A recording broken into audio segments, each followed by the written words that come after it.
अस्सलाम वालेकुम friends, welcome back to my channel cook with Mariam. बिस्मिल्लाहिर्रहमानिर्रहीम।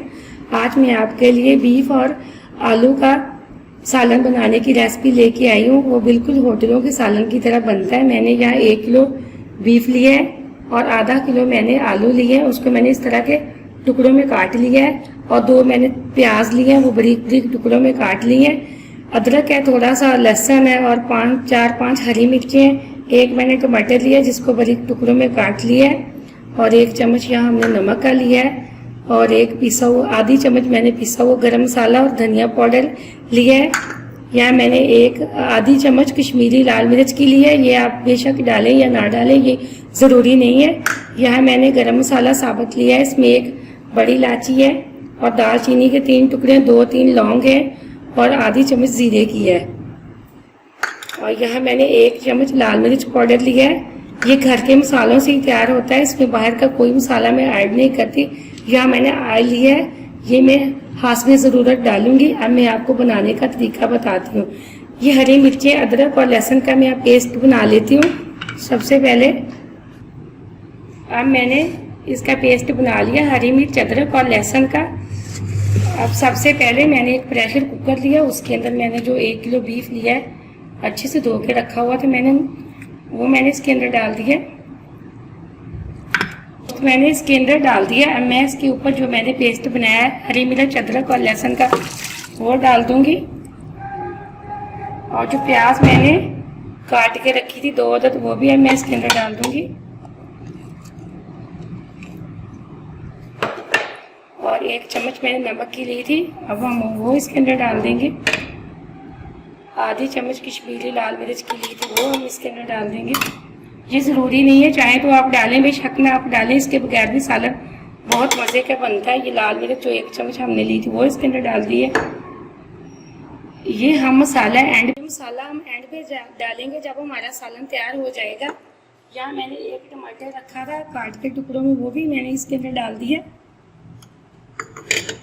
और ये जो साबुत गरम मसाला है, इसमें दालचीनी, लौंग है, 1 बादियान का फूल है, 1 छोटी इलायची है, आधा चम्मच जीरे का। हम इसलिए ये डालते हैं ताकि गोश्त की स्मेल जो होती है वो ख़त्म हो जाए। यहाँ मैंने आलू इसलिए पानी में रखे हैं, अगर हम काट के बाहर रखें तो ये काले हो जाते हैं। अब मैं इसके अंदर 2 गिलास पानी के डालूंगी।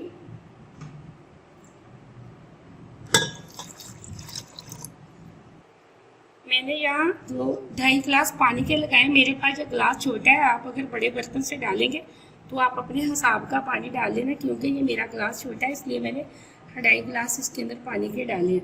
अब मैं इसको ढक्कन लगा के सीटी पे 20 से 25 मिनट तक इसको पकाने के लिए रख दूँगी और चूल्हे को मीडियम फ्लेम पे मैं रखूँगी ताकि मेरा गोश्त अच्छे से गल जाए।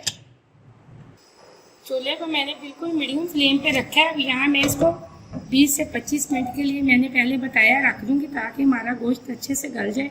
ये आलू और बीफ का गोश्त, कोई भी गोश्त आप डाल लें आलू में, इसका आप अगर शोरबा बनाएं तो बहुत मज़े का बनता है। बनाने का तरीका जो मैंने आपको बता दिया। अगर आपने अभी तक मेरे चैनल को सब्सक्राइब नहीं किया तो प्लीज़ जल्दी कर लें ताकि मेरी हर आने वाली नई वीडियो आप तक सबसे पहले आ जाए। मैं बहुत ही आसान रेसिपी लेके आती हूँ, वो बहुत जल्दी बनने वाली होती है। अब 20 से 25 मिनट तक हमारा गोश्त गलने के लिए मैंने रख दिया है। 20-25 मिनट के बाद मिलते हैं। अब यहाँ 20 से 25 मिनट हो चुके हैं। चूल्हे को मैं बंद कर दूँ, माशाल्लाह से प्रेशर को खोलते हैं। ये गोश्त हमारा यहाँ बिल्कुल गल चुका है और मैं इसको एक कढ़ाई के अंदर डाल दूँगी। यहाँ मैंने इसको एक कढ़ाई के अंदर निकाल लिया। चूल्हे को मैंने मीडियम फ्लेम पे जला दिया इसके नीचे। अब मैं इसमें आधा कप ऑयल का डाल दूंगी। ज़्यादा चिकनाई अच्छी नहीं लगती इसलिए मैं इसमें आधा कप ही डालूंगी। अब ऑयल हमने इसके अंदर डाल दिया है। ये जो आलू हमने आधा किलो काट के रखे थे, देखिए हमारे आलू बिल्कुल काले नहीं हुए, क्योंकि हमने इनको पानी के अंदर रखा था। आप जब भी आपने कोई भी सालन बनाना हो, आलू पहले काट के रखने हो तो इनको पानी के अंदर रख दिया करें। अब मैं इसके अंदर वो आलू डाल दूंगी। अब 4 से 5 मिनट तक अच्छे से इसकी भुनाई कर लूंगी, ताकि जो पानी था इसके अंदर वो भी खुश्क हो जाए और आलू भी अच्छे से गल जाए। और यहाँ मैंने 4 से 5 मिनट तक इसकी भुनाई की है अच्छे से। माशाल्लाह से इसमें से ऑयल निकल आया है। ये देखिए आलू भी हमारे बिल्कुल गलने वाले हो चुके हैं। याद रखिए कि चूल्हे पे मैंने तो मीडियम फ्लेम पे रख के इसकी भुनाई की है। अब मैं इसके अंदर शोरबे के लिए थोड़ा सा पानी डालूंगी। आप अपने हिसाब का शोरबा रखें, जितना चाहें आप रखें, जितना आपको पसंद है, लेकिन मुझे तो दरमियाना ही पसंद है। अब मैं इसको ढक्कन लगा के शोरबे को गाढ़ा होने तक और आलू गलने तक 7 से 8 मिनट तक इस पे ढक्कन लगा के पकने के लिए छोड़ दूंगी। हमने इसको 7 से 8 मिनट तक पकने के लिए छोड़ा था ढक्कन लगा के। आप देखें मैं चूल्हे को कर दिया बंद। सालन हमारा बिल्कुल तैयार हो चुका है। बीफ आलू और शोरबा, आप अपने हिसाब से शोरबा रख सकते हैं। अगर आपको गाढ़ा पसंद है आप और भी इसको गाढ़ा कर सकते हैं, लेकिन मुझे यहाँ इस तरह का पसंद है, इसलिए मैंने इस तरह का रखा है। अब मैं इसके अंदर ये आधी चम्मच मैंने सूखा धनिया का पाउडर और पिसा हुआ गरम मसाले की ली थी, वो मैं इसके अंदर डाल दूंगी। इससे बहुत अच्छा जायका आता है, इससे बहुत अच्छा जायका भी आता है, खुशबू भी इसकी बहुत मजे की होती है। इससे सालन का टेस्ट बहुत अच्छा बनता है।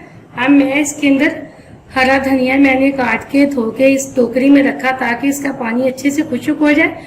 आप धनिया को अच्छे से धोकर डाला करें सालन के अंदर, इसमें क्योंकि धनिया में मिट्टी बहुत होती है। अब मैं इसके अंदर ये थोड़ा सा सब्ज धनिया मैंने डाल दी है। अब हम इसको किसी बर्तन में निकाल के सर्व करेंगे।